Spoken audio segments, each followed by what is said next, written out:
That's fair. That's fair. Make it show. What's poppin' with you, man? How you doing? I'm good, man. How everybody? We chilling, We man. good, dog. We good. We here. You know? True. That's good. I heard you giving a little shout out to DMX. Rest in peace. Rest in Yeah, power. man. Yeah, rest in power, man. Yeah, I have a problem with my shit on camera today. You know, it's crazy. In college, right? You know, I'm that old. I could say 20 years ago. I had some people used to call me X. You know what I'm saying? That was like one of my little nicknames around college. I used to be like, I don't look like X. What you talking about? You look like X. Oh shit, the shit broke. Oh, your shit, bro. What happened? Nah, we good. I was just seeing some. I ain't know that the joint had broken the back. That's why my camera moving all around. We good. Okay. Shoot, you know, real quick too, before I go in, let me go ahead and do this thing real quick too. They said there's a map that helps those of you who plan to vacation this summer in the states that, with the no mask mandate. It is Florida, Georgia, South Carolina, Tennessee, Mississippi, Oklahoma, Texas, Arizona, Idaho, uh, North Dakota, South Dakota, obviously Vegas. Vegas, yeah. Yeah, Vegas dry. Ain't nothing going on there. And so there's only a few states out there that's not really pushing that mandate thing. I might tap on that a little bit later on, but I just want to make sure I said that. 'Cause I know it's springtime and we can be getting an influx of people coming to the state of Florida. I think we're going to get a bigger influx of people moving to Florida. I'm lying. They're already doing so. People have been moving down here in mass. But at the same time, not mask, but mass. So make sure you understood what I said. So, we have our rush because, the freedom of a wide open area of Florida has led people to understand the freedoms of wanting to have a backyard. Strictly goes up north. You know what I mean? So, no, I ain't dissing y'all up north. Don't get mad at me now. Don't be tripping. You know what I mean? I know some of y'all is. Y'all be set tripping. You know what I mean? But I'm just saying, you know what I'm saying? Because y'all got yards up there too, but definitely you got a lot more space to roam down here. That's what I mean by that. If you got that money, you got that yard up there. I mean, if you got paper, what's crazy is, I'm glad you said that. Like the people that live and have like yards and stuff, and it be a small house, Yeah. but they got a front yard drive through kind of thing. Yo, we take that. Yo, that's money up there. That's money. You know what I'm saying? So I'm like, wow. Like I remember I was in New York doing a move for somebody, a white glove move, right? About 5 years ago. And I walked into this building to do this move. These people got paper. They got a crib on Avenue 2. You know what I'm saying? So at the time we doing the white glove move, you know what I'm saying? They paying some good paper to entertainment set into their New York apartment. We had to put it together, some of it, you know what I'm saying? All that shit. So we going up into the place, and I walk into the place and I said to myself, y'all got a crib at Avenue 2. They sell cologne on their business was they sold cologne and perfumes and stuff on like the tourist places in like the Caribbean and people that be taking them on what's it called, the cruises and stuff. You know what I mean? That's where how they make their money selling stuff like that on the, you know what I mean? Mm-hmm. So they make some good money. But either way, long or the short, their apartment was so small. Like, for real, the building, you know what I mean? Like you're paying for the amenities. You know what I'm saying? You got your, you know what I mean? Like, but there's no space. You know what I mean? Like to me, their kitchen was very small. You know what I mean? Like the living room was very small. The bedroom, everything was small. And I'm like, yo, I came back home, like I had a different perspective. I was like, well, let me tell you something. We talking shit about how you living down here. Our apartments be twice the size as they shit up there, man. How do people get, man? People crammed up there, man, especially in the city. Shit, shout out to Blaze. He up there right now. He told me the same thing. Well, that shit's so cramped up there. That's why you see people on the street all the time. Anyways, though. Because, since we talking about New York, you know what I mean? X was from New York, Yonkers. You know what I'm saying? So I have to just comes to mind for general conversation. Either way, Master Ether, what's popping, man? What you got for us this week on Economic Tip Money Corner? Nothing much, man. I mean, I got a few things. I was just going to chime in on what you were saying. A lot of people that are working from home are moving down here and moving from other places because They can work from home. They can work remotely. Another thing that attracts people to Florida is that there is no state tax. So when you're going to pay a lot of tax, that attracts businesses. It always attracts people that are up in New York because they're getting taxed and they're living in like a 96 square foot apartment paying $4,000 a month. Right. So it's very attractive down here to come down here and still keep your job up there. Exactly. Because of COVID, that's opened the door for a lot of corporations to trust you. And it's just going to be a new era where we now have people that work from home and it's not going to be a big deal anymore. So that's why you see people that's coming down, and it's an exodus right now at this point. Exodus. They're flooding. They're flooding in. They're flooding to the south. Period. Carolina down. You know what I mean? But especially Florida right now, because like you said, cheap real estate, and it's cheap to a person that's coming from a place like New York. You know what I mean? Like somebody coming from the country area still might be like, you know, you in Georgia and you got a crib, you in Georgia, you looking at Florida like, oh, I left Florida to go to Georgia. You know what I mean? South Florida. You left South Florida. That's what I'm trying to say. If you not left South Florida to go to Georgia because they can get more real estate and more for their money, you know what I mean? North of here, even in Orlando, you get a whole crib way cheaper than what you get down here. You know what I mean? So, you know, that's just a real estate understanding. Like, this shit's crazy. Like, but these prices are rising everywhere though, right now. Man, look, South Florida, money going, it's going up. Florida, period. And what's crazy, since we talk about that real quick, it seems as if people are coming in buying cribs cash. Yeah. And now they're overbidding. You know what I'm saying? So it's a seller's market. It's not a buyer's market. You know what I'm saying? It's a seller's market right now because the seller's now getting bids where people are like, you know what? I ain't even got time to be going against all the other people trying to buy the same house. So I'm coming in over. I'm gonna come in over, and I'm putting. You know what I mean? Either putting more cash down or I'm buying it straight out. So a lot of these places that people are like, you know, somebody like you come with your conventional FHA loan. You know what I'm saying? You got a little, you know what I mean? A little loan. You think you're doing something? Yeah. And that same house you're trying to buy, some company or somebody that got straight cash is coming in saying, okay, it's worth $310. I'll give you $330. I just need that. You know what I'm saying? The thing is that on most of those kind of deals, you give less money. That's the option. That's the beauty of having cash. Yep. And you have more leverage. You're going to get more leverage with cash because let's say a property is $300,000. I will come in and say, hey, I got $280 cash, and I wire it right to your bank right now. The reason that's so sexy and so attractive is because you want to wait for somebody to get pre-qualified, then go through the whole process to see if they're going to approve the loan at the end, and they're going to stay qualified throughout the home loan process, and then they're going to be able to take that home from you.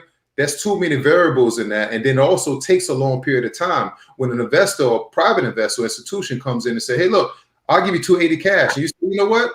That's fine. I like that. I already got my equity built in there, and I'll take that. And that's why they drink your milkshake like that. I had that happen when I was buying a house. The same thing. I had people, I was like, oh, I'm bidding a little bit higher. And you come in, and then my realtor's like, hey, look, they bought it cash for like $15,000, $20,000 less. Now, you do have some where they put more, but it's not that competitive, only in certain spaces right now. It's only in certain spaces like that where it's really, really competitive like that. Yeah, you know, like I said, you know, real estate is crazy down here right now. So I try not to like get overwhelmed with it. If you're an investor, you got to know what you're trying to do. You know, best people like living down here that's trying to buy houses or trying to buy a condo. That's the competition that they're dealing with. And that's just the reality of it. It's a rush coming. You know what I mean? And New York is not as sexy as it used to be. You know what I mean? A lot of them places up north with the weather, snow. You know what I mean? Like, I wouldn't trade it. Like, I wouldn't want to live in New York. I keep it real with you, man. After I go on to New York, so it's beautiful up there. All right, you like snow and trash, and I mean, you got to drive. You gonna live on the outskirts, and you got to drive through 2 hours worth of traffic to get to the city every day, and then you got to drive 2 hours out of the city every day to have a nice living. You know what I mean? But your work day is gonna be 12 hours every day, just because if you work an 8-hour day, that means it takes you 2 hours to get to your job and 2 hours to get back home. You know what I mean? That's a 12-hour work day. You know what I'm saying? That's how a lot of people up there are living that's working. I'm not talking about people that got paper and talking to everyday person type shit. You know what I'm saying? If you're not living in the city, you know what I'm saying? They're driving into the city where they get the good jobs and shit. It still costs a lot to live outside the city, and plus you're having to travel in. Then you got to have a vehicle. You got to park your vehicle. You got to, man.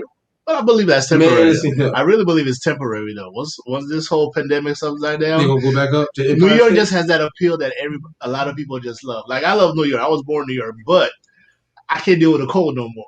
You know what I'm saying? But I still have family up there. Right. I get that And part. yeah, so that's I think it's still appealing to a lot of people. So once this died down, because they're even trying to get rid of a lot of the projects right now that are by the water. They try to buy up the projects that are by the water right now and actually take them down and build up, some more sexy. Yeah, exactly.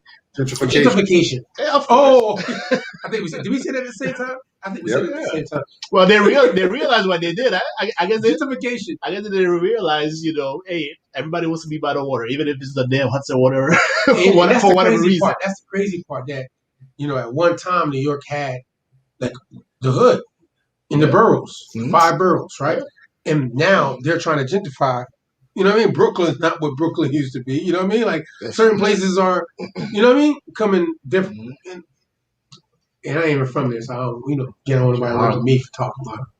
I'm just saying, there's a lot of stuff going on and people leaving there right now. Now, like you said, it's the Empire State. By the way, that's where United Nations has their central office. Yeah.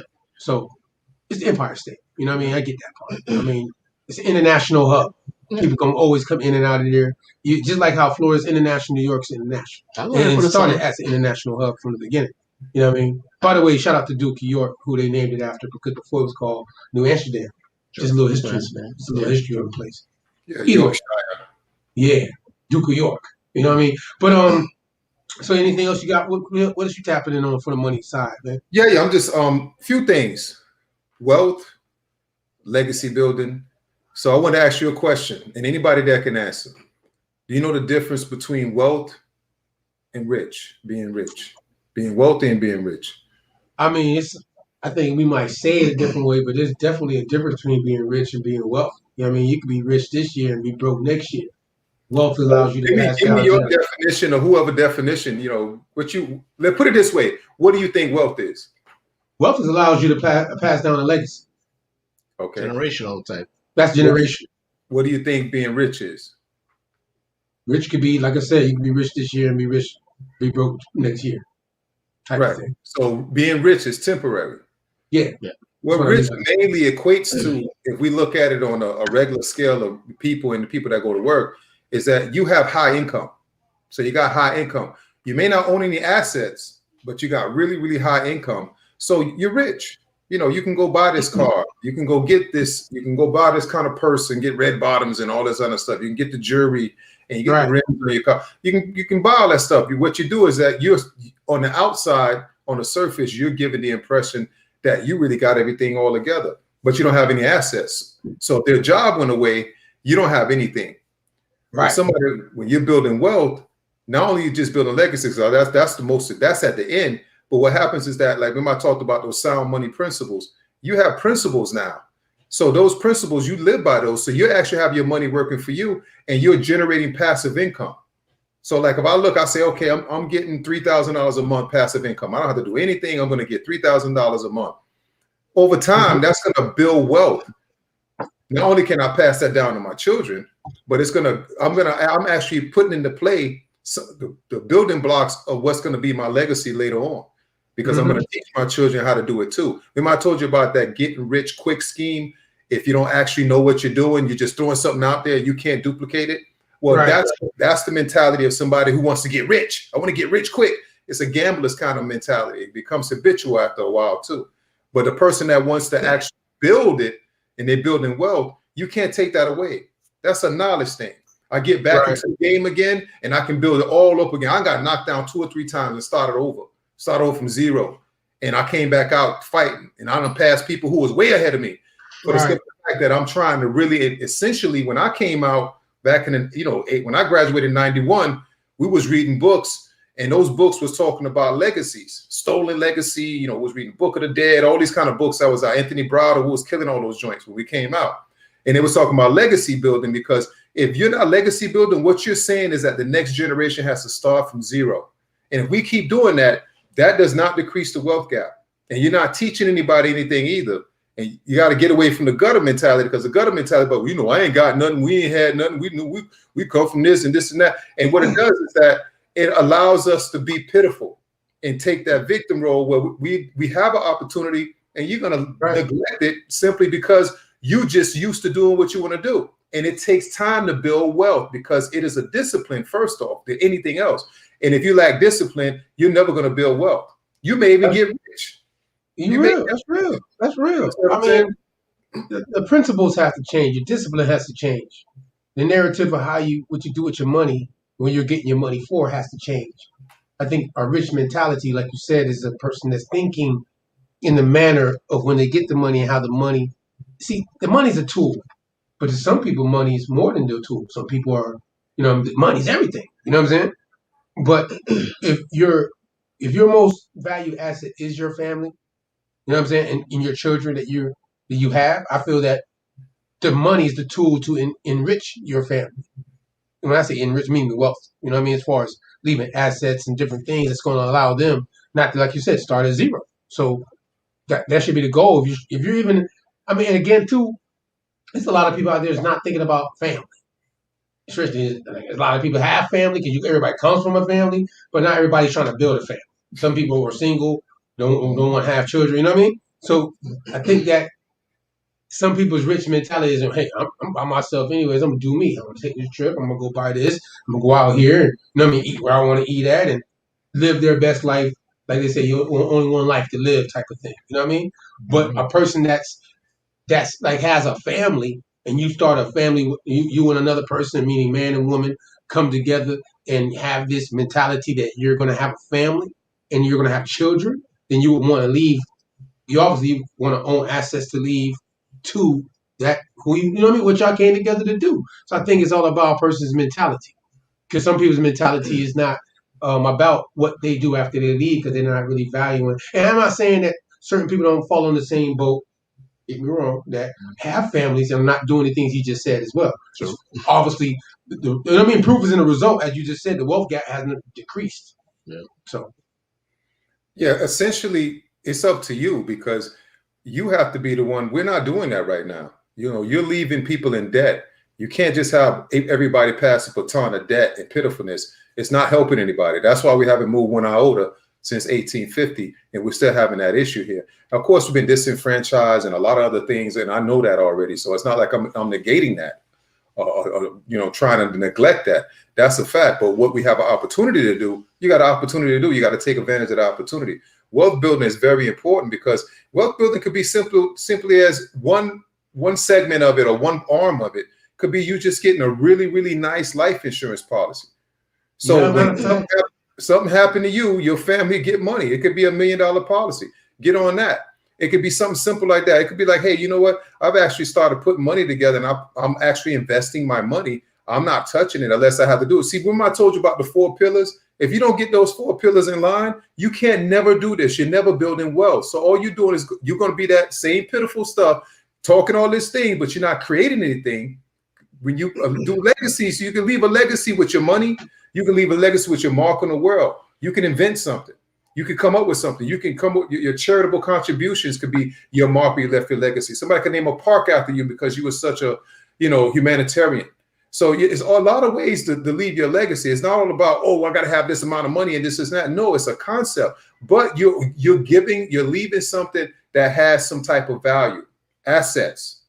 If you're not doing that, everybody starts from zero. Like you and I, we got to start from zero. And everybody else is not starting from zero. We just had the greatest wealth transfer in this country that this country has ever seen, from the baby boomers passing that down to the next generation, which is the millennials. All right. Mm-hmm. We didn't have that happening. That only happened in white America. We didn't have that because we didn't have it. Of course, we were the product that made these corporations rich and these people rich, because we were the product at one point. And now they passing that money down to their peoples. We're not transferring anything. So we keep starting at zero. And you keep wanting to name, man, these people way ahead of us. Yeah, man, the average person that's not us gets about $100,000. They're in line to get $100,000. Look at their net worth and look at our net worth. It's ridiculous. It's crazy. So you got to understand that you got to get that mentality straight, so you can learn something and then start to apply it, because you're not really teaching your children anything. You're out here saying these people don't want to give you a job. They discriminate against me. They shoot me in the street, and they're doing all these things, but you still got to go ask and beg them for a job. You're not creating anything on your own. So if you at least create those things, what happens over time? You build that wealth and you can step away from that. Then you can let your money do other things. But if you keep doing that, you working for dollars, you trading for dollars, and you don't want to get that formula to understand how to invest in yourself, which is that education and that knowledge, then you go out here and you execute with that. You're going to be a person working for dollars. You're going to be that person on welfare, and you're not building wealth. And the next generation of people that look like you are going to start from zero and have nothing to show for anything. You're not getting, oh, I got a house, I'm going to leave them house. You're leaving them debt. That's debt. You didn't leave them anything unless that house was paid down and it was worth $600,000 and you owe 40 or something like that. You just left them debt. And if you didn't teach them anything, they're going to destroy it. You know how many people I know that somebody left them something and they lost it because they didn't have the knowledge? That happens all the time, with especially if people have a lot of money. They give money, so I'm gonna, give it to my kids. My kids, they blow that thing within 3 years. Done blew like $2.5 million. Done lost 2 properties and cars and ranches and all kinds of stuff. I know people like that because because what happens is that their parents were rich. Their parents were not wealthy. So they had enough money to buy all kind of things and do kind of things, but they never taught them. They got a poor mentality. Remember, poor is a mentality. Yeah, that's a mind state. That's not a thing. It's not a value put on being poor. You can have all the trinkets you want and be poor-minded because you're rich. And that's what you see a lot of those kids. Their parents were rich and they didn't teach them anything. Wealthy people, just like Kiyosaki, that write the Rich Dad, Poor Dad, they teach them the game. Because that knowledge you can't take away. And we're not teaching that knowledge. We want to teach everything else. We want to sit down. We was these people, we was that people, and confuse the crap out of our kids and have them worry about all the silly trivial shit. But the real shit that everybody else is focusing on, every other culture, we're not doing that. We're not doing that with our kids. And we don't talk about finance at all. That shit like almost talking about homosexuality at one point back in the day. That's what it's like. Because you don't want to talk about it. Somebody start talking about, oh man, that shit boring. All this, I ain't got no money to do nothing with it anyway. The reason you ain't got no money because you don't know what to do with it. When you did have some money, that's why you're in that situation. Yeah, you keep plenty of people get windfalls, man. I used to be in the hood, so I done seen plenty of people have them 2 kids or go solicit that they had some kids that they didn't really have and get $10,000-$12,000 back on income tax and put big rims on their car and get engines in there, put 380 engines in their dunks and all kind of shit. Get their gold teeth laid over again. Get Chanel shirt, and they stay right into a set with me.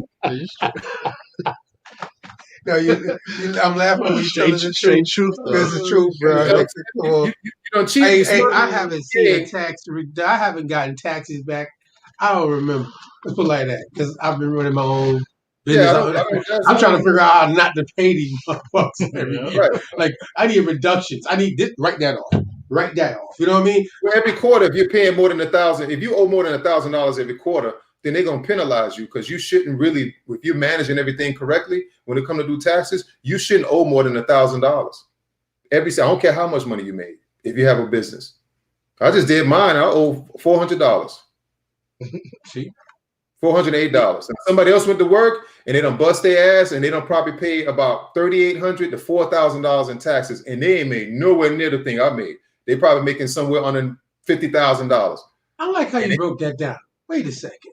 So, give a little insight on what you just said, because a lot of people don't know what you just said. It's really it's like we're talking casual, but really you just said some real shit. Like, in business, you're writing off most of your things as expenses. You know what I'm saying? So when you have expenses, you're able to take that off on your business. So when you pay yourself, you know what I mean? You're obviously paying yourself. And now at that point, the business is leveraging.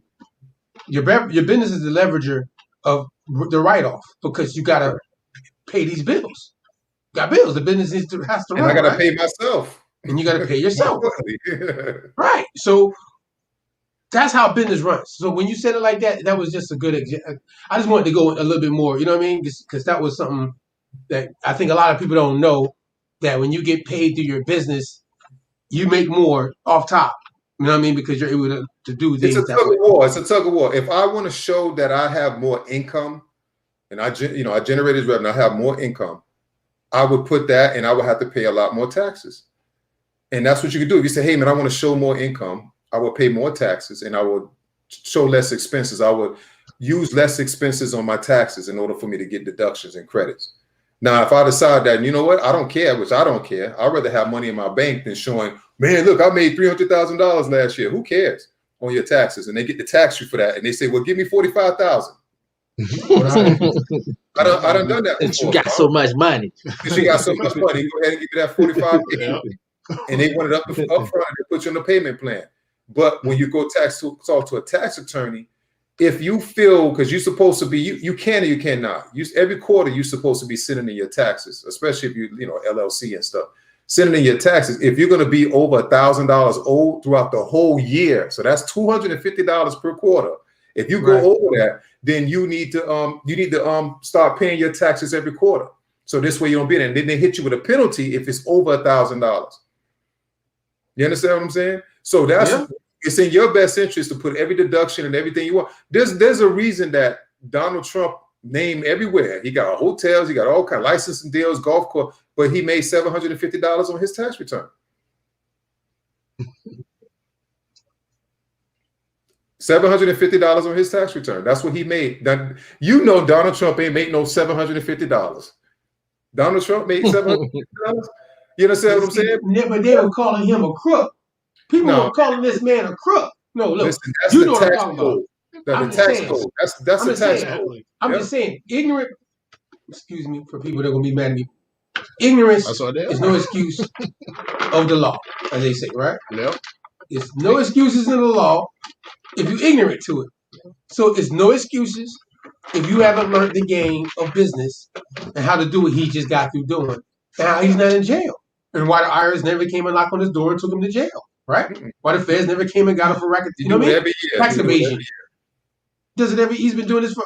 No, see, that's a difference. This is the difference, right? There's a difference between tax evasion and tax avoidance. I'm avoiding taxes. He evaded taxes to some Wesley Snipes type shit. Not saying Wesley Snipes should have went to jail, because he shouldn't have went to jail. There's a whole bunch of other people that don't look like him that didn't go to jail and did worse shit. So, and didn't go that long. So I'm just saying that, but it's a difference between tax evasion and avoidance. You want to avoid taxes, not evade. You understand what I'm saying? Evasion gets you in jail and gets you all kind of bullshit. Yeah. Avoiding don't get nothing for you. I'm avoiding taxes. That's what I'm supposed to do. I'm a business. If you go to first thing you go to Business 101, you go take a business class. The first thing gonna say a business primary function is to make money. That's the first thing they teach you when you take a business course. I kid you not. I've taken quite a few, collegiate level, and that's the first thing they teach you. They drill it home. That's what you're here to do. So if you ain't making money, you can't live. Remember, I'm gonna pay myself first, and then I'm paying taxes at the end of the year. When you W-2 or you all these kind of people, you pay your taxes up front. You paid it up front. They already take your taxes, so you overpay them in taxes, and at the end of the year, they give you your money back that you overpaid in taxes. That's why you get a refund. You don't want to be living on that like that, because you're on the bottom end of the stick. You getting taxed like 2 or 3 times before you even get out of the gate. 30 to 40%. Like when you go to get a house or go to get a car, they say how much money you make. You say, man, I make $40,000 a year. You know you don't make no $40,000 take home. And everybody get their money out. You making $28,000. That's real talk. That's real. If you had a business and you made 40, you most likely will probably put 30 in your pocket and use 10 to keep your business going. Right. Right. And then if your business grow every year, you're actually scaling and you're actually building and evolving instead of waiting for somebody to give you what most employers give you is a 15% or 5% price of living increase on your for your paycheck, for your salary.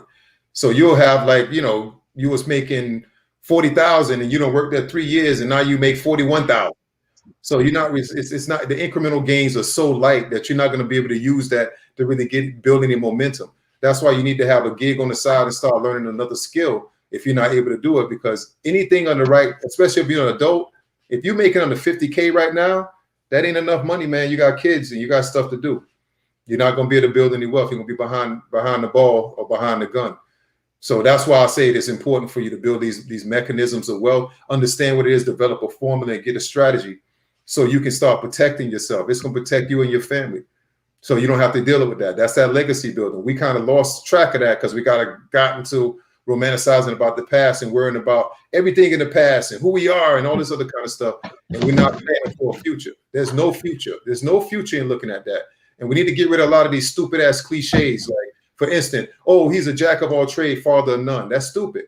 If that person's a jack of all trades, I mean that they can fit in and do a lot of different things. That don't mean that they're a master of none. That's just a dumb saying. We got a lot of little dumb sayings like that. Oh, if you don't know where you're coming from, you don't know where you're going. Okay, that does make sense to a certain degree, but it's a lot of holes in that theory. That's a theory.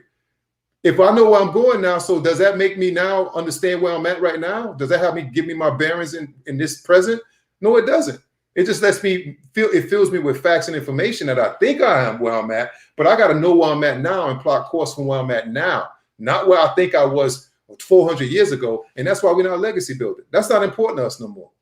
Everything else is really important. We got to change that narrative though, cuz. We got to change that narrative. That's all. We got to be the generation that says, you know what I mean? We got to leave something behind. We got to leave something for our generation that's going to come to be able to do what they need to do. You know what I'm saying? Because this clearly is not going to work the way it's working right now. That's why you said victimization. People complain a lot about things that they know they can get. You know, some of these things you can solve on your own. You don't need no help to do. It's just you got to change the mentality and your discipline when it comes to some things. You know, how you interact with certain things and how you plan to do certain things. You need to follow through. You know, but I do got a special guest tonight. You want to hang around, chill?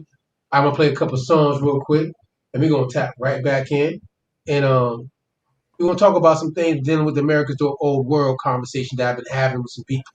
So I got to guest back on that right there. Chop it up with us, you know. But we're gonna be talking about some things with that. I'm gonna come right after this little break. We're gonna play some music. Come right back. Tap in with us. Thank y'all for tapping in. Music Media Lounge. ThomasParty.com each and every Sunday right here, 8 to 11. Don't forget to support the business. You know what I'm saying? Support. We got products. Got a whole bunch of things coming to you as well. Some events coming in the near future. Thomas Party to a theater near you type thing. You know what I'm saying? So tap in. So I got to say, tap in. It's springtime. You know, it's in my season. A couple of days away from my solar return. So I'm feeling that Aries energy. Ready? We'll be right back.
quick. That was a quick little mix right there. You know what I mean? Freddie Gibbs on fire, by the way. I keep telling y'all. I told you that season 1. That boy Freddie Gibbs on fire. And I know if they blank out this on Facebook, it's we go through a whole first hour not being able to play music because we know they're gonna blank us out on Facebook. But these couple songs we're gonna try to sneak in and cut off. Then we tap back into when we start talking again like we're talking now. Let me pull back up. Let me pull up. Let me pull back up. Let me pull back. Yeah. So we're gonna tap in right now. Special guest. I got special guest Moses Bones. We're gonna talk about, some things. We had a couple good conversations. Let's pull them up real quick first. Let's go ahead. Not there? Shalom, shalom. There we go. There we go. Peace, peace. Alito. Shalom. Shalom, brother. How you Shalom, doing? right? That's how it go, right? I'm gonna make sure I said it right. Shalom. Yeah, shalom, or somebody say shalom. Yeah. Salim. Salim, salam. You know, so there's so many variations. Islam, all that, right? All that peace, Yeah. all that peace. Peace be with you. You know what I mean? I get all the derivatives. I understand all the different translations of peace be with you. Peace is peace. So I don't get caught up in religious. You know what I mean? Yeah. What's poppin' with you, man? How you been? Man, doing all right. Definitely moving forward. The creator is I'm just saying he's making ways. Let's put it like that. He's making ways for the people who are taking this walk seriously to not only just survive, but also thrive. So it's a blessing. Mm-hmm. Before we go into a conversation that I can go into, what you mean you can go a couple places? I know we can. So plug everybody in on what you do and what you got popping and the movement that you pushing and products you got going on. Give a little plug. Go ahead, plug yourself in. All right, yeah. So I'm Moses Bones. My wife and I, we have a beautiful business called Healed Vibrations. You can check out healedvibrations.com. What we're into the mystic side of our hidden history, be it Aboriginal and Hebraic understanding. So we deal with a lot of the elements of the universe. We deal with a lot of science of the spirit, what people might call metaphysics. But I think we bring a dose of reality and morality to it that I think a lot of people can vibe with. So. Yeah, definitely. I think your angle is definitely, different from the average person that I've come across with the information you kick, you know what I mean? And how you break it down and how you correlate things. So the other day you had posted something on Facebook. When you did a bill, you was doing a bill. You did a bill that day. That's what it was.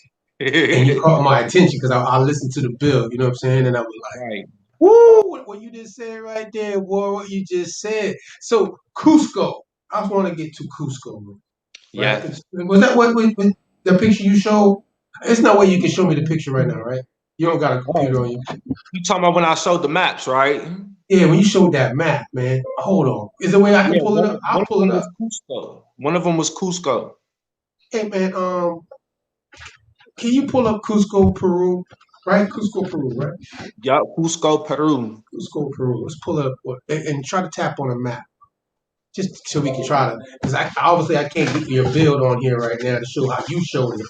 But still, we talking about it. If I can pull it up real quick, we're gonna try to pull up some things while we have our conversation. Still, so can you go into your thoughts about Cusco, Peru? Let's start there while we get this right.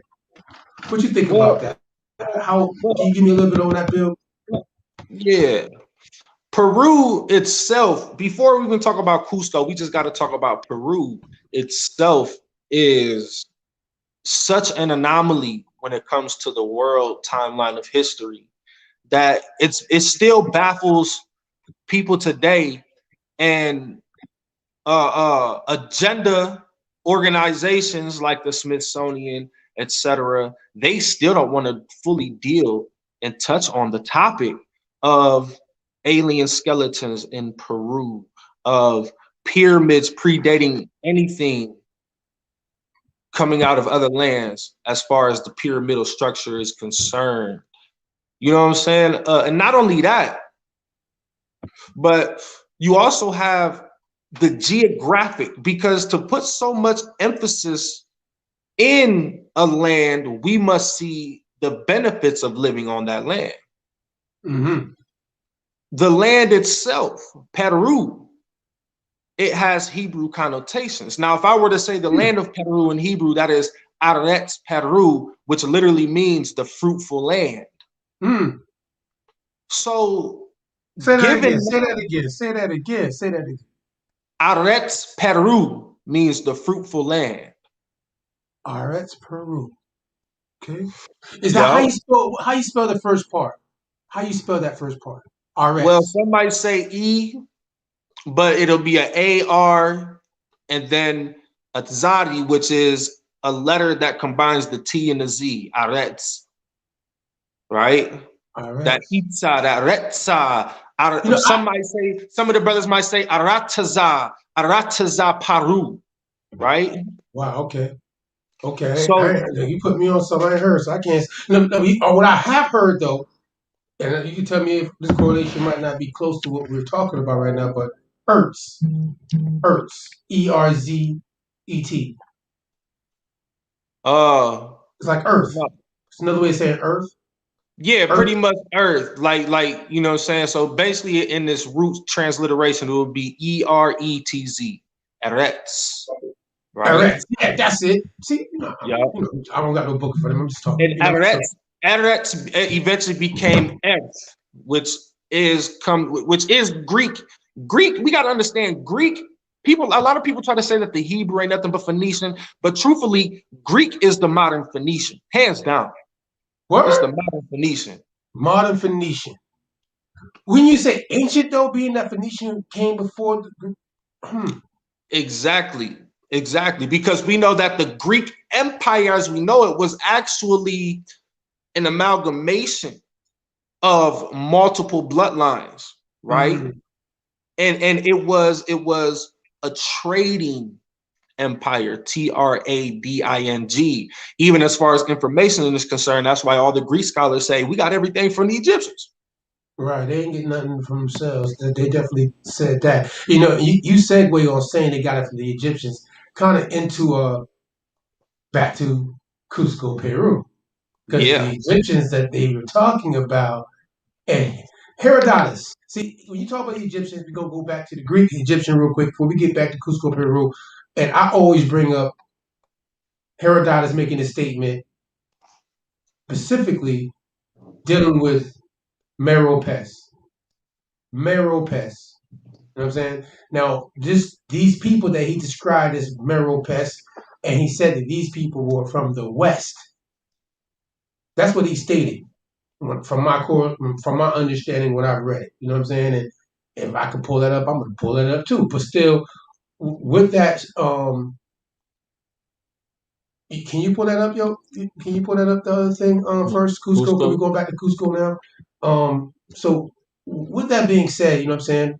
What's your segue on that right there? Back to us coming back to this America whole world thing, because I know we can go deep on a lot of things just on a conversation, but still, just on the America being the old world. You know what I'm saying? You see what we see? You see it? The screen? Yep. We got up. All right. So I don't got the map though. Is there any other images? Right, that's what I'm saying. What exactly? Can you go to maps real quick? Yeah. If you look ancient map of Cusco. Yeah, do that. Type that in. Ancient maps of Cusco. Ancient or old, like you know, say those keywords trigger the beast, and the beast gonna give you what you need. Yeah, that's what we're looking for more of. You'll see a couple. You'll see some black and whites as well. Yeah, but go ahead, keep talking. We gonna pull it up for you, and then okay, we gonna pull that shit up. Basically, whatever we get, we gonna pull it up. Like you said, these people come from the West, right? Mm-hmm. We know that Osiris was called the Westerner and his people. So now, when I had referenced when we was reading out the Book of the Dead, and it talks about the place where the gods go and they descend, right? This is where when they die, they go back to America. So why was this so important for them to go there? And this is where the gods are. Because everybody had the legend. See, that's what a lot of people don't know. Some people might think the flood landed on the whole world. Some people think it was a smaller series of floods all over the world.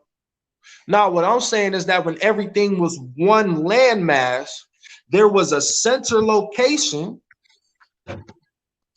that was destroyed and sunk, and that was being coined as the world as they knew it. Just like how when we say the world's gonna end, no, it's gonna be the world as we know it. So the capital sunk.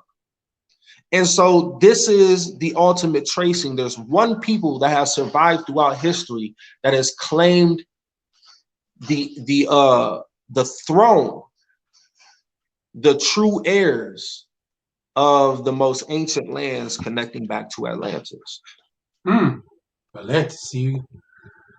I'm gonna let you rock. Go ahead. I'm gonna let you do your thing. I'm listening. And I think we was building on this last time, but I had a seminar. Talking about the Atlantean origins of the Bible and showing how what the Bible is. We go a step further. We call it the Torah and Tanakh. What these Hebraic writings are trying to tell us is that these people, their whole culture and spirituality is centered around connecting back to the Atlantean status before it became corrupt. Because if you're talking about Enoch, and Enoch is Thoth, and the legend was passed on after the deluge of Atlantis, who are the people who was given this knowledge? Because we know it ended up as being in some of the mystery schools. We do. That is a fact. We know that. And he has many different names, as you just mentioned. You mentioned his name in different back. Hermes. The Greeks call him Hermes. You know what I'm saying? So Trismegistus. Yeah, 3 times the great. 3 times the great, but 3 times incarnate. I like how you broke that down too. And with him being so profound, I've talked to you about that, dealing with the whole Tahuti thing. I've told you how I felt. Yahudi to Hootie. You know what I'm saying? Right. That's where I'm at with it. That's where I'm at with it. Now some might say, "Oh, Mac, well, hey, show me differently." You know what I'm saying? Show me differently right now. But I'm correlating this to our peoples that was following a certain, like you said, individual priesthood and was moving in a certain way, and that kind of can be tracked. But we're gonna pull up the Cusco thing real quick for you. You know what I'm saying? I think we found that map. I think I found that map that you were showing on your bill, actually. So it'll give you a better way to point to it, and you let you go in. Because I can break it down and I can show people. Boom. Like, is that it? Was that? Yup. That's it. Right? The one on the left is Tenochtitlan, Mexico, the capital of Moctezuma of the Aztecs, and the right is Cusco, Peru. Okay. So now we're more focused on right now the right picture, right? And you see it says on the top Cusco, but with a V because it's the old language. But then you see the 3 letters on the upper left and then the 3 letters on the upper right of the plaque. It says Cusco. Cusco, right. 2 letters. Yeah. So now, first and foremost, it says that Judea is a land of many mountains. Jerusalem is in a valley on a plateau surrounded by mountains. Look up the Altiplano when you get a chance. The Altiplano plateau in the Andean mountains is where Cusco sits. And it's a plateau with more mountains on top of the plateau and a valley. And the only place that is as tall, maybe taller, is Tibet, with the Tibetan spirituality. So this is the long lost link When they say I'm gonna dig a hole in America and get to China, they're talking about Tibet. But that's a whole other thing when we talk about Shambhala and those legends. Yeah. You know, Godzilla, we're gonna talk about another time. Godzilla, King Kong type thing. But, so hey, the movie had wormholes in it. It was talking about the inner Earth, talking about the sun. Like I gotta watch it again. I mean, ain't gonna lie, I was watching it last night. You know what I mean? For a minute, this not to do with this, but I was watching that my first time getting a chance to chill and watch it. And, and it was showing some things off top. It was saying some things off top. You know what I mean? That we could dig on the mound on that in a minute. But like I said, I want to stick to what we're doing right now on this right here. But that was a great plug. I want to plug that in. So anybody watch that movie, go ahead. Yeah, yes, sir. You know, knowledge is infinite. So here we go. So now the map, I'm just zooming it in on my screen. So first and foremost, what we see that's most impressive is this whole city is built around by a huge wall, right? You see that huge city wall. So this is the description of Jerusalem. It was surrounded by a huge wall. Everyone knew this, right? So now, the most impressive monument we see at the far end is a pyramid mound with a temple and shrine on top. Okay.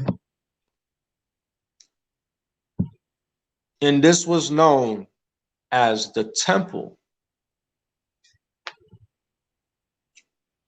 So now, mind you, this was written according to description, when in reality we look, and this is showing the 3-terraced mound pyramid called Sacsayhuaman in Cusco. And there's the lower city called Lower Jerusalem, and then the higher city called Upper Jerusalem, which is where the nobility lived, the royal blood of the house of David and the priesthood. And this was known as Zion. And this was the lower district of Zion, because Zion reaches from Sacsayhuaman. This is the lowest point of Zion, the castle that King David took from the Jebusites. And the path leads from there to Machu Picchu. That's Upper Zion. Machu Picchu. Yeah. Okay. So this is not. So when people saying, okay. Matter of fact, all right. So Horace Butler, I think I might be wrong. Machu Picchu is considered like the Jerusalem thing from his narrative. Am I right? Machu Picchu is what he's saying.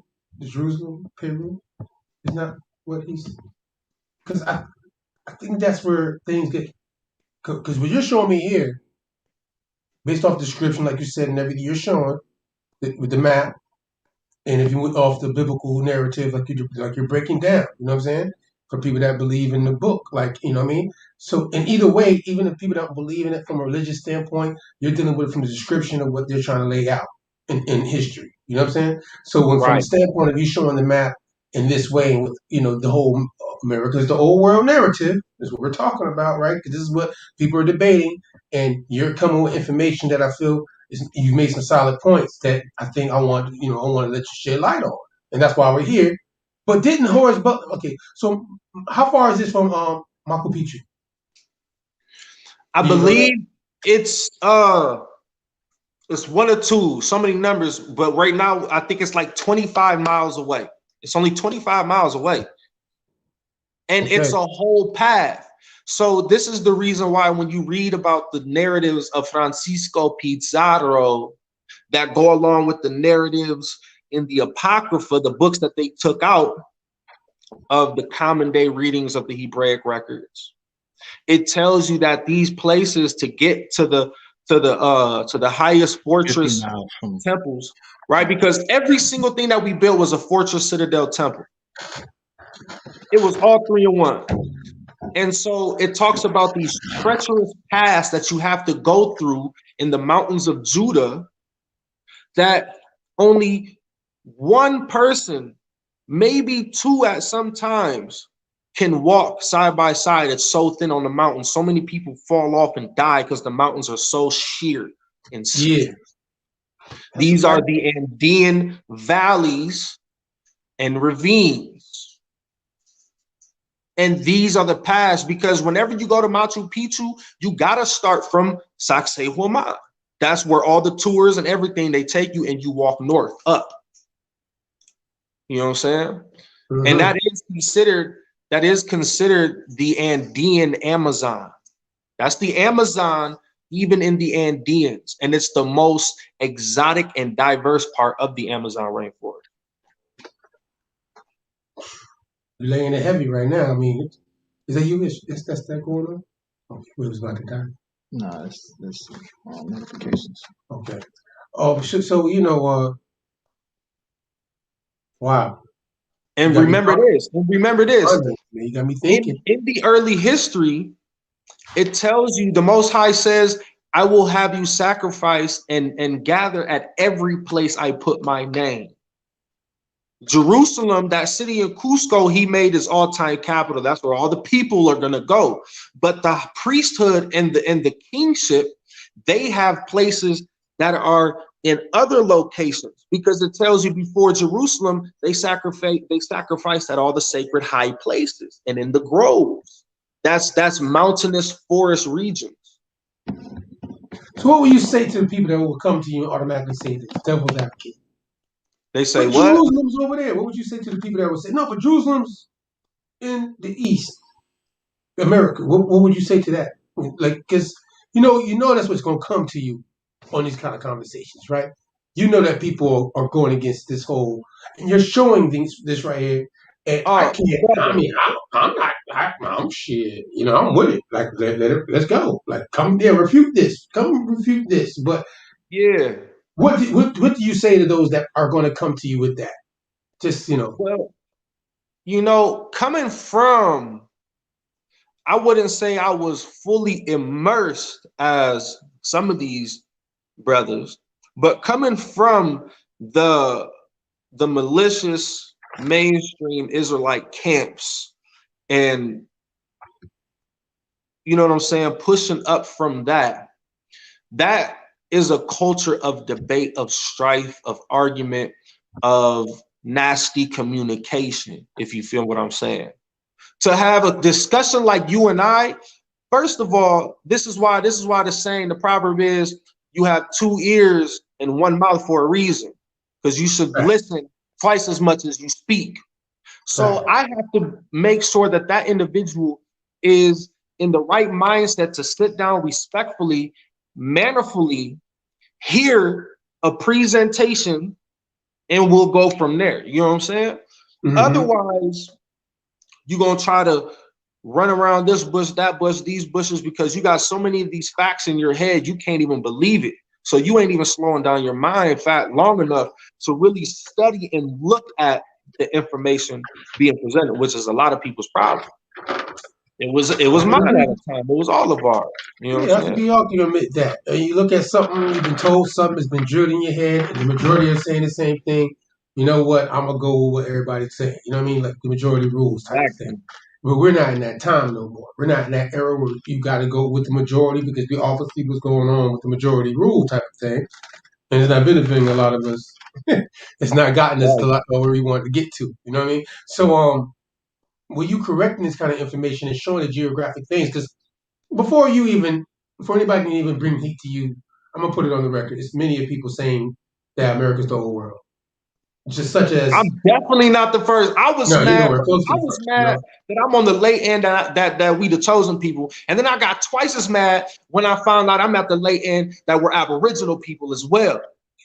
You feel me? We on the late end, but the last shall be first. Why? Because we're gonna recover the majority of the lost history faster, because we are in a position of action now, to where we're going to start putting the ancient writings into practice. Mm-hmm. And that's when your manifestation creates your reality. Since you said Aboriginal, like you said, you was mad the first time, like I'm mad the second time. Oh shit! So On the Aboriginal side, what's your connection? You know, we talked about the tribal side. What's your? Because you know, So off gate, both sides of my history, and never been once denounced. My grandmother, my aunties, my grandfather, my dad, all my uncles, my cousin, everybody. They all say it proudly when they say Cherokee, when they say Blackfoot, when they say Powhatan, Nansemond, Pakwamadi. You know what I'm saying? Mm-hmm. So these are the tribes that I know is pumping through my blood. And it's been verified, not by the fake DNA test that everybody is fussing about, but the real legit DNA test where you can go and get a private lab to do it. And you ain't got to worry about those that are doing something fishy with your information. Oh, you got that? You got that plug? You got Man, that? look. Well, how that works? Because, you know, that DNA thing fishy, so you're going to bring it up. You know how people feel about that DNA. You know, they just put somebody put a swab of an iguana. Yeah. And sent it in. And they said the iguana had 34% Nigerian, bitch. I was like, God damn. Iguana from Nigeria, bitch. Hey, that's how did iguana get around? Like, how did iguana get from here? Either way, 23andMe, by the way, that was the test that they showed the iguana getting tested. Anyways, so how do you feel about this DNA situation, real quick though? Like, so how's that work? So if anybody comes to me with a pie chart, I'm walking off or I'm leaving you all on scene, because a lot of times I try to talk to people and I say haplogroup, and this is no shade, but then they say, oh, blood type this, blood type that. Blood type and haplotype are totally different. So when we talk about the blood, it's really the DNA. It's a real DNA test, and it's called haplogroups. Now, the lie is always going to be in the narrative to a certain degree. And the information can only show you where people are now, today, and maybe sometimes in the past. But we, first and foremost, just like anything else that is of such importance, you have to study its haplogroup A all the way down to Z. But the truth is in the alphanumeric breakdown. Now, this is haplogroup Y DNA, Y chromosome. And you also have mitochondrial DNA, which is the woman's DNA, and she is the X chromosome. X marks the spot. Go ahead. And so, like I said, the Hebrews, contrary to popular opinion, they were not maternal, they were not paternal, they were both. Both. And this is exactly what you see in the Aboriginal culture. You see paternal and maternal. Maybe in this tribe, in this section, a couple of clans, they like to keep it maternal. A little bit over, they like to keep it paternal. And even then, that paternal clan will switch to maternal after so many generations. Well, so I know. Go ahead. I know that, you know, the tribes, specifically in the Southeast, the Mississippian culture, you know, you have your patriarchal situation that's doing its role, but obviously you have the matriarchal that is that role as well, like you said. So everybody plays a role either way from a tribal standpoint. You know what I mean? Exactly. So I think that that's why I think it gets confusing, and they made it almost like they debate each other now, because they started to debate each other. I mean, obviously, you don't see women signing treaties in none of the treaties. You don't see a woman's name on the treaty. So some cases, how did that happen? And we know these tribes were matriarchal in some cases. Why wasn't the woman's name on that treaty? So we know also on a foreign standpoint, when the patriarchal people that came in, because we're in a patriot, right? We're patriots now. America is a patriot, which means patriarch. Patriarch, same shit. That's what it is. So in that understanding of that, these people came up with a whole nother movement of thinking religiously as far as who's supposed to be in charge, so to speak. They corrupted the patriarchy to make it seem like it's good to go against the feminine, the sacred feminine. Yeah, that's why they had the witch hunts and all that. Mm-hmm. Where the patriarchy exists to lift up the woman higher, and then the matriarchy exists, and then it lifts up the patriarchy even higher, and it just climbs. That's how our cultures work. That's how our cultures work. I like that balance actually. That's good. I think that's especially nowadays. I think we need to be balanced. You know what I'm saying? It's not going to be, one or the other. You need both. You know what I mean? Especially for a foundational family, as they call it today, because you got people pushing all sorts of other stuff. But foundational families, man, woman, creating child type of families. I think that balance is needed to keep that structure alive. I think that's necessary. So, going back real quick on the DNA. Matter of fact, why I even asked you that question about DNA, and I want to keep it moving. But when you found out about your tribal roots, you got that from your family, or did you get it from the DNA? That's what I wanted to ask you. That's two questions in one. I got it from my family first. Okay. Ever since I can remember. I'm talking about before.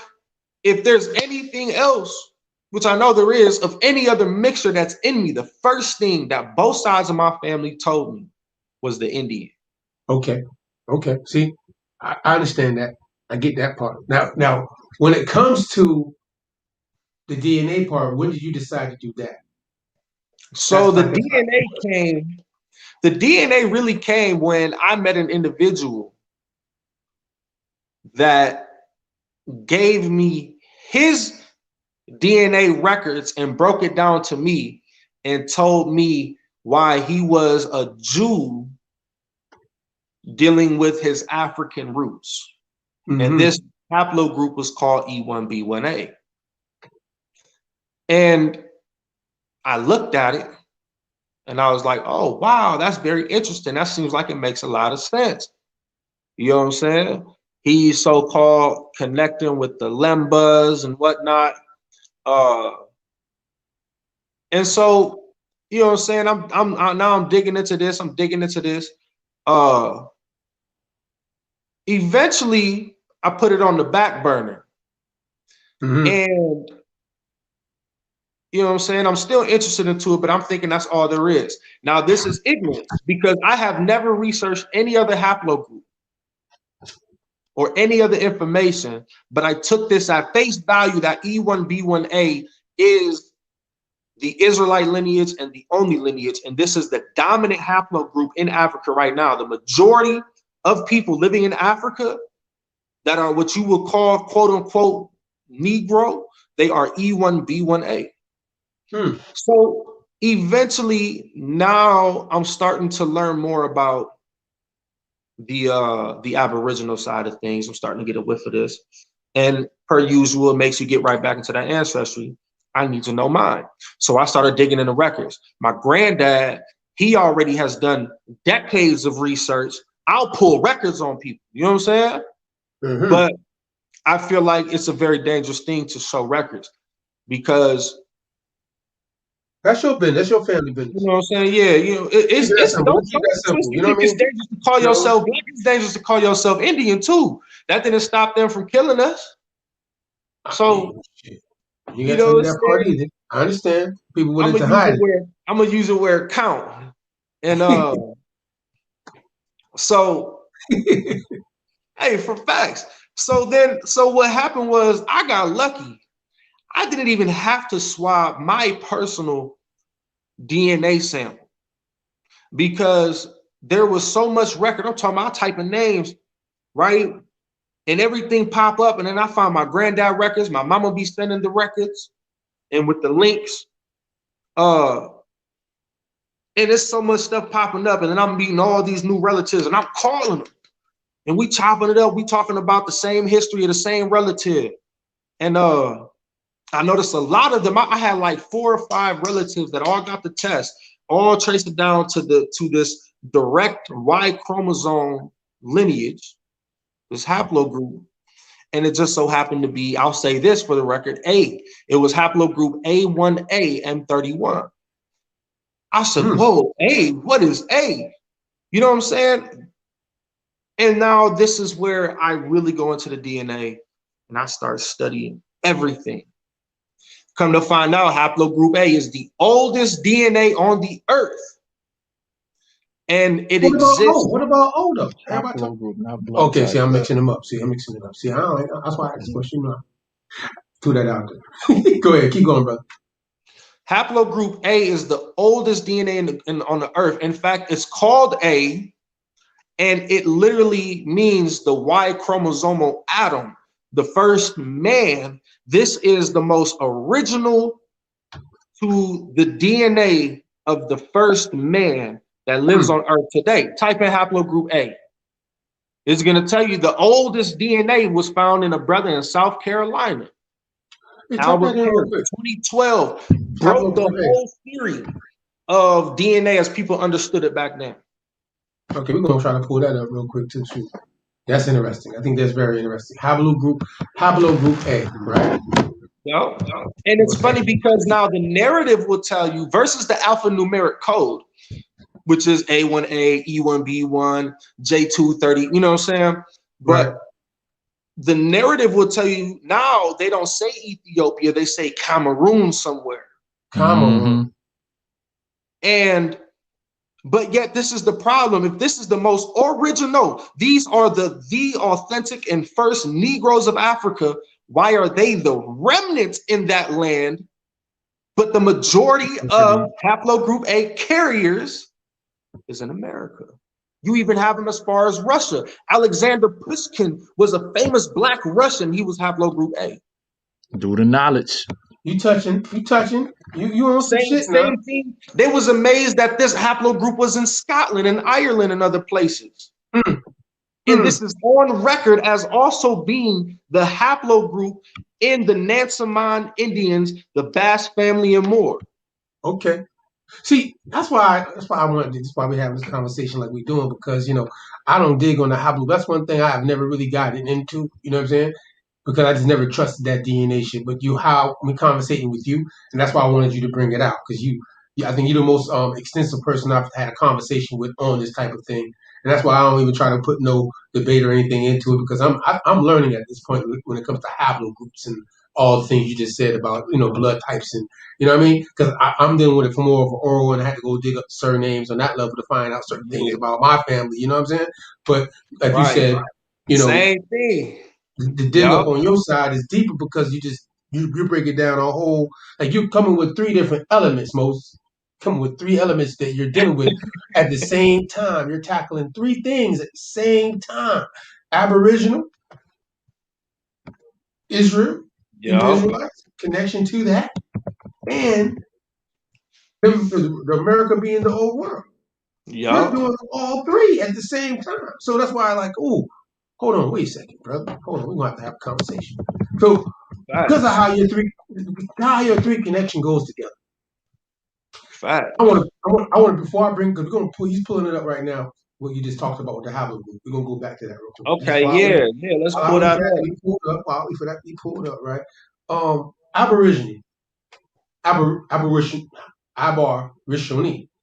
Yeah. Aboriginal in Hebrew. Is it in the Bible?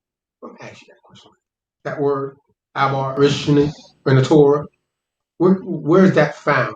And how did that correlate? Those can you give me anything on that? Well, in what we call the contemporary, or I would even venture to say the common Torah alludes to this, and I'll break down why I say common Torah. It alludes to this when it talks about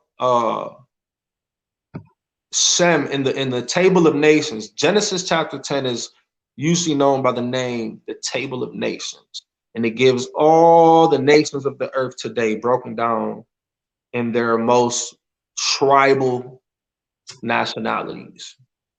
So when you get to Shem, it breaks down Japheth first, then Ham, and then it breaks down Shem. A lot of people don't realize that it says Shem, the father of all the children of Eber or Abar. So if you were to translate this, it would properly say Shem, the father of all the children who crossed over. So now when you read the Talmud, the Midrash, when you read the other books, the Targum, that are very Hebraic. In fact, I would argue a lot of these works are more Hebraic than some of the books in the Bible. And they tell you for a fact that these were the first to cross over. And that's why that seminar I did was so beautiful, because I laid it all down. I'm talking about that was like a 10-hour seminar. You know what I'm saying? I think I might run it again here too.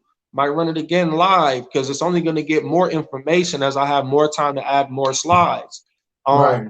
You did a nice build that day. You showed some. You was like, you know what I mean? Obviously, you're on my podcast right now in this conversation. So we're moving. You know what I mean? We might have to plan it the next time a little bit where we get some, and we can put it up for you so you can go over the shit differently. I'm gonna get better as we go along with our conversations. Trust me. You know what I mean? But are you ready? Pull it up. Yeah, haplogroup. Yeah, pull it up. Put it on the screen. Just let me know when you pull it on the screen real quick. You know what I'm saying? People here, they can see what we doing at the same time. Cool. You know, so, you know, obviously we going back to this the haplogroup. Is this it right here we talking about? Let me zoom into it. Yup. Okay. So this is what you were just talking about. Yup. I'm looking at what you looking They at. got the distribution though. Huh? The distribution where it goes, right? Yeah, it's automatically putting you. They automatically putting you though in Africa. Africa, Great Lakes, Central Africa, Horn Africa, Asia, and even Europe. All these other places. Right. All these other places, man. But I have links. You know what? We're gonna have to do an official presentation, because I have links and I printed this stuff out. I got it on paper, evidence. This stuff is deep. This whole project's everybody's like, what really saved the DNA information was the independence gained by a lot of private labs. So many people are able to control their own. They have projects and people upload their findings and they all connect and click. And wow, you're gonna be amazed on who is haplogroup A and how many of our people here. I got lists of hundreds of names. And curiously enough, haplogroup A is the main haplogroup of the Ethiopian Jews. The Beta Israels? Beta Israel, the Falashas, the true Falashas. Look it up. The G's. Hey, the one the one that did with G's and the G's, like the GEZ language and all that, right? Aramaic speaking, same people. Yeah, right? they speak a little bit of Amharic, right? Yeah, Amharic. Yeah, that's what Yeah, but they claim to be Jews 100%. They do. And to find out about half of them is haplogroup A. Going back to the point of the fact that you were telling the story about how Shem and how Eber or Abar, you know what I'm saying? Also Ivory, IVRI, also IBRI, Ivory, you know what I'm saying? All correlate to this person we call now today Hebrew, right? Hebrew, Eber, right? Am I wrong? I mean, tell me if I'm wrong. I'm just making sure, because No, this is true, and this is why you see now it's lining up. The remnant of Israel that is scattered throughout the 4 quarters of the earth will be a remnant in the land of the Gentiles. If the majority of us are here, now that we understand that niggas, we are not Africans. Now it's time to understand that if there is a percentage of us that has been scattered throughout the earth, you will see a remnant of them. Now, my specific, they label me in about 3 tribes. But out of the whole tribe, whether it's thousands and thousands, only 2%, 3%, 5%. So you mean to tell me the people you tell me that is my tribe, they don't share the same DNA as me in the small little bit? Where is the majority of my people to be found? And let me hear these legends. And this is where the Aboriginal side kick in, because I think it's very disrespectful to our ancestors. Though they put us in some tight predicaments, I think it's very disrespectful to our ancestors to say that they were all such filthy liars that 90 to 95% of us to this day will claim and can name an Indian tribe or nation that we have. Okay. Shoot. I think what you're talking about right now is, I like the perspective of this bill, right? Because you're making valid points. You know what I mean? I've already said though, I think like you said, the tribes' names were so okay. Let me ask this question to you. How did if this, for instance, you got tribes here that speak certain languages that don't have a Hebrew root to it. See what I'm saying? They might go I'll have a Mayan root to it. But even when you go look at what the Mayan language was, where's the Aramaic, Amharic, Hebrew connection for that? How did this language? All right, so did these people get this language once they crossed over, talking about the children of Shem, dealing with Eber, meaning being that the word Eber or bar means to cross over, right? You follow where I'm going based off our conversation, Yeah. right? So So how did this language part get in, off your opinion and your information you have? okay, bet. Look, I mean, I'm asking the question for a reason. Just yeah, I think I'm that's glad you did. That's a good point, thing. because this definitely plugs in. You're familiar with the Mormons, the Book of Mormon. Yes. Now you have additional books and material that the Mormon secret societies have known for a long time. There's something called the Pearl of Great Price. Say that and again. Inside the Pearl of Great Price, Okay, you have an autobiography of Abraham written in Egyptian on papyrus. word. So Abraham probably knew Egyptian better than he ever knew Hebrew. By the time Moses was given the commandments, Moses had to learn Hebrew all over again. In fact, in some of the apocryphal books that they mislabel as pseudepigraphica, it tells you that Abraham had to be taught this language from the heavenly beings because it had already been erased from almost everybody's mouth except Enoch, Thoth, Hermes, Trismegistus. He was the only one who still had it. So this has always been treated as a sacred artifact and a weapon. This is the missing link. This is why I bring up the Anikutani, the ancient priesthood of the Cherokee, or more properly, Salagi, right? The Salagi is the Cherokee that I know from my family's legends. You know what I'm saying?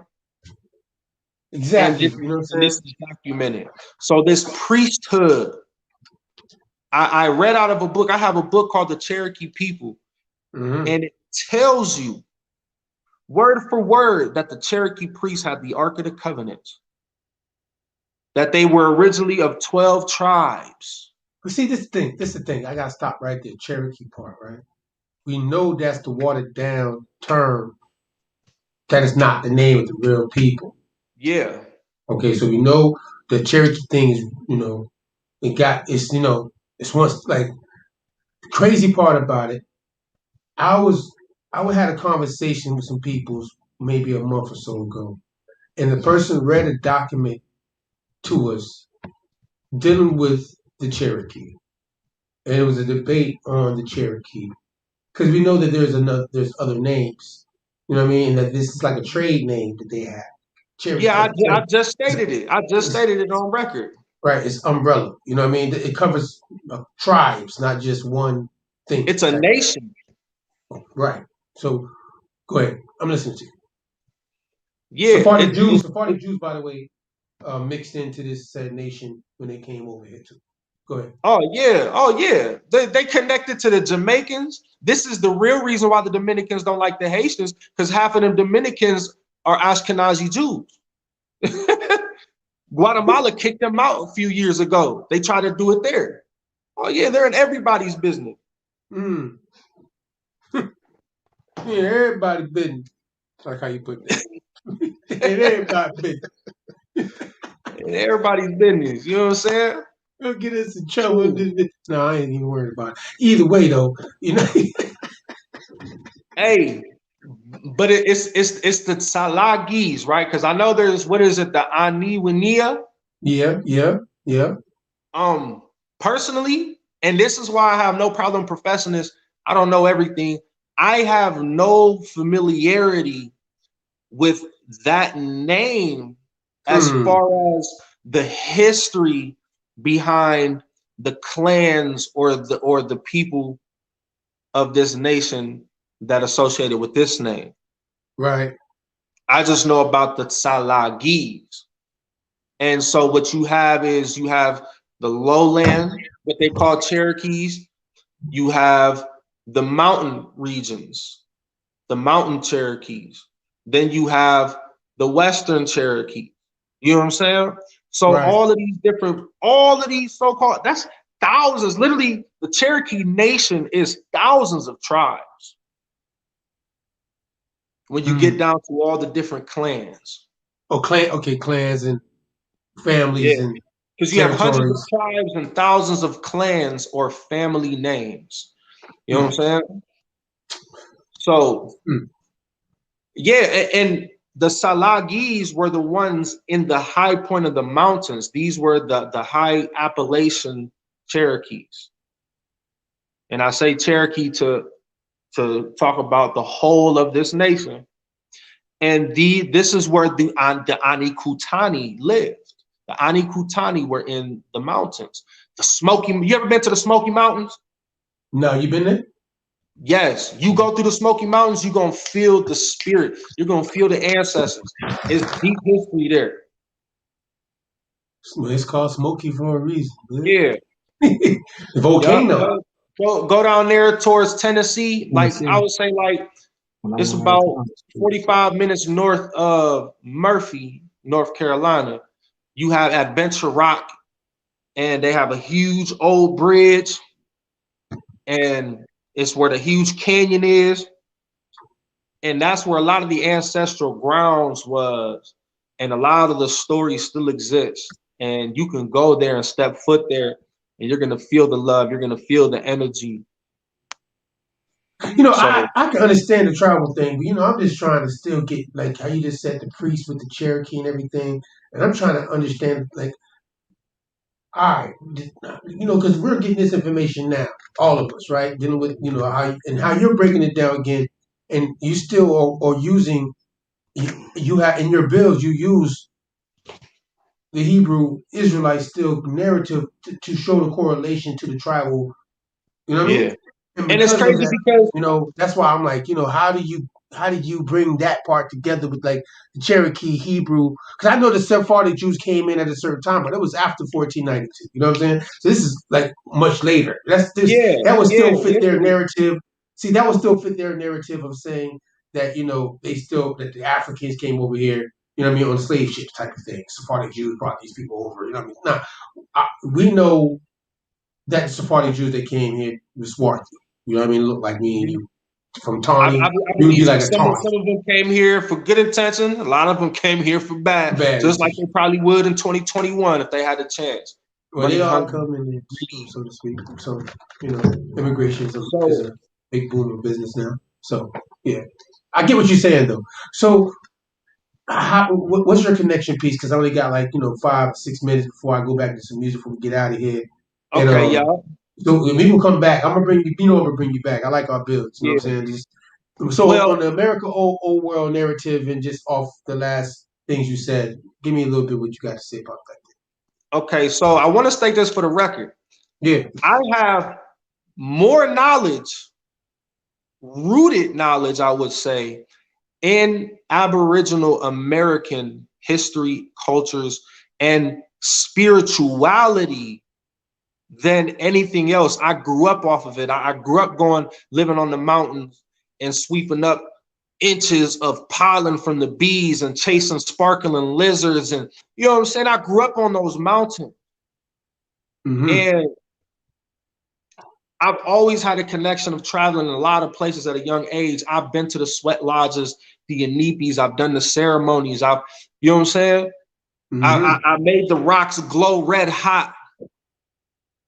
So a lot of this, I know that it comes from the ancient traditions before any tainting of any mixture of outsiders.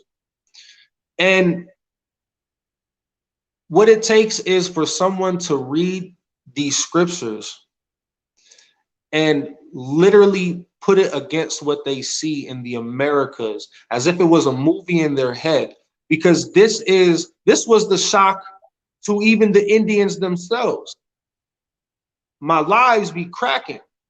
The Incas say, we've known God in exactly the way people understand him now, according to the Hebraic Old Testament, except we didn't know your Bible and the New Testament. That was their only contradiction. Matter of fact, that's been said before. You're right. I mean, I've heard that, you know what I mean, many a times that, you know, but it was oral over here. It wasn't written down. But see, then that goes back to see the people, But you see, say it the Inca, was. what about the Shalabalam? Right? What about the Shalabalam? You know what I mean? Am I saying that right? Shalabalam? The Shalabalam? Well, So, and we still have to remember the history. This is why Horace Butler, his work is so raw when he said, when the rocks cry out, because our ancestors prophesied that they're gonna take all the books. So even though you might have some accurate publications to this day, you ain't never got a chance of seeing anything original yourself that they talk about they wrote on. Because after the destruction of the first temple, it became secret only with the priests. And then at the destruction of the second temple, this is where tarot cards was getting activated as secret teachings, because the writings, if you got caught, if they got any wind of you holding a scroll, it was going to kill you for that. You know what I'm saying? that's that crusade shit. You know what I'm saying? So, and so now here it's revealed, Sequoia in 1832 revealed the Cherokee language after adding the foreign vowels. But the whole time they'll tell you this was the ancient Cherokee language of the priests, that only the priests knew and the people that they felt were worthy. So we've had literature, we've had an alphabet, we've had these things. That's the great cover-up. That's what you're not going to find out of the dust, because the religious warriors called the Jesuits came here with the conquistadors. The first thing they did, got to know all these tribes, found out which ones connected to what and all these nations. Then they robbed them, pillaged them, took all their documents by force, burned a lot, and shipped the only copies to Spain and Italy. So this is the information. It's not that we never had nothing. Maybe common people didn't really too much need to if they was living a simple enough life, but we always had literature. That's the biggest lie. I refuse to believe that we were so smart, had all of this, but we did no record keeping. Yeah, man, and I believe that too. Especially if you're gonna say this is the ancient world, right? If this is the ancient world, the step pyramids over here, right? I mean, the step pyramids are over here, and it's something about Nimrod.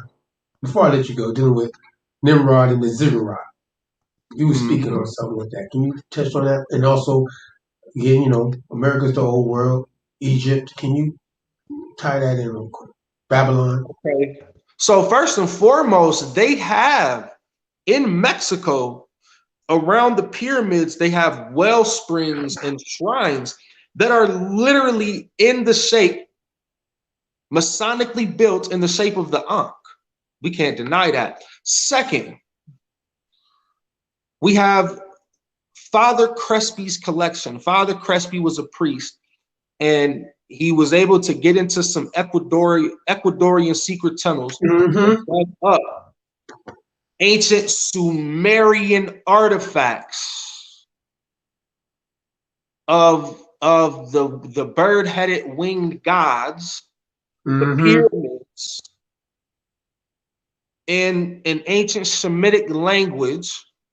You have burial mounds all throughout the Americas with literal Egyptian hieroglyphs in the tombs and petroglyphs in Utah. They found scarabs with the holy Egyptian seal. Now, what always struck me as a child was how similar the pyramids look to the old reconstruction of Babylon. And they said many colors in turquoise and jade. And what people don't understand is that these gems exist in the highest quality in the Americas. China is second, even more than Africa. But the majority of these things can be found on the ground. This is why I said you got to act like your imagination is a movie and put what you see in the Americas against what you read in the ancient scrolls that are called the Hebraic records. So what's the name of the Hebraic record, real quick? What's the name? We're talking about Torah, right? We're talking about the Torah, or what's this record that you're speaking? Kabbalah, the Kabbalah, what? Talmud, which one? It's a lot of that. A lot of people, they're not going to be drawn to the Kabbalah period if they spirit just ain't drawn to it, because that information, it only call you if it calls you. But anybody's willing to read it, and I mean the whole record, not just the Bible, because I'll say Torah and people will literally only read Genesis to Deuteronomy. So it's the Tanakh itself, which is the Torah, the prophets, and the poetic literature, which is semi-prophetic, which is Psalms, Proverbs, and a couple others, the Apocrypha. But you have to read other translations. You have to read Targumim, which is Aramaic for translations of Hebraic records. Aramaic. You said Aramaic. Yeah. The most famous one is the Targum by Jonathan ben Uziel. This was in the Christian era. So nonetheless, it predates the Masoretic text that everybody is reading from now. You have the Midrash, you have the Talmud, you have these things. Now, obviously, there comes a time when you can see in history any books that purport to be Hebrew, but just check the date and the person, and you can clearly separate modern works from ancient or more authenticated medieval works as well, because our history did not stop in the Christian era. You know what I'm saying? Right. No. So, That's yeah. Man, you really touching on a lot of stuff. You know what I mean? You know you're gonna have some questions. Some people might, whoever might catch us live right now, hear it back. When they hear it back, they're gonna be like, "Whoa, this brother just." So, tell people where they can find you, so they might ask you some questions now that you dropping stuff like this live. You know what I mean? So, obviously, you got products and stuff that you got for sale. Like I said, I see you doing your thing. You know what I mean? So tell people where to tap into you one more time before we go into this music and get out of here for the night. And I'm gonna bring you back on. I'm gonna have some more, because I told you already, after what I seen and how you did it and the way you come about it. Like I said, it was, you give me a different perspective of looking at things, the way you go about breaking down it. And I appreciate the build you be giving out. And it's because it's just, I appreciate it. Yeah, man. You know what, man? We gotta build. Even if even when I came at you the first time, you see, some people don't know this because we did this on Facebook. That's how we met, right? And I was debating you. I came straight at you. Then I was like, yo, hold on, wait a second, hold on.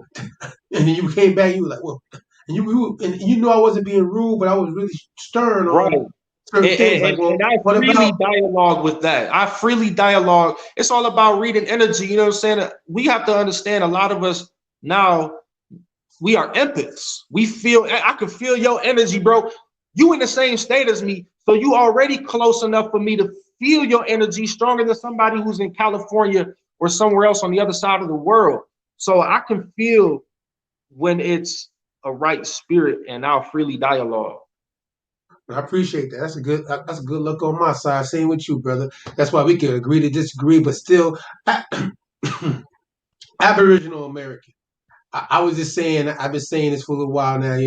That is the political, term I like to go by. I don't like African American at all. You know what I'm saying? Right. So all things connected to it. Because like you said, then with Aboriginal and then American, we're dealing with our tribal roots here, and obviously the different things that came in and mixed in with us during different timelines, coming all the way up to where we are now. You know what I mean? So we're a melting pot at this time, but the root of a lot of our ancestry is rooted here, especially in the time frame of what what we call now United States of America being established. You know what I'm saying? And the tribes that Right. were here on their territories and dealing with treaties and stuff at that present time. But you going ancient and we're coming up the line. That's why I'm gonna have to keep bringing you back, because I'm gonna have different timelines. I'm gonna tap in and be like, so tell me what you think about this time from that perspective. You know what I mean? Because you are, Right. like you said, you have indigenous roots, Aboriginal, and you also, and the crazy part is when I look up the word Aboriginal, it states a people from the time of immortal, like from the time of immortal, meaning The from the beginning. earliest existence. You know what I mean? That's all it means. When you really look at, you know what I mean, from the beginning. So Yo. in the Bible standpoint, that would be Adam and Eve and how they spread out, right? From from all those narratives, it would Right. fit in line with the original people and how they looked and how they were described if we went from that narrative. You know what I'm saying? Based off Right. the time memorial. And that story will fit your people. You know what I'm saying? Now, Mhm. were they in Africa or America is the debate, but I'm on the American side because, like you said, I deal with these mounds here. You know what I'm saying? These mounds and the things that you, like you said, that they call conspiracy theories. Some people like to call it that right there. That theory that it was just a theory, it wasn't real. Okay, well, Right.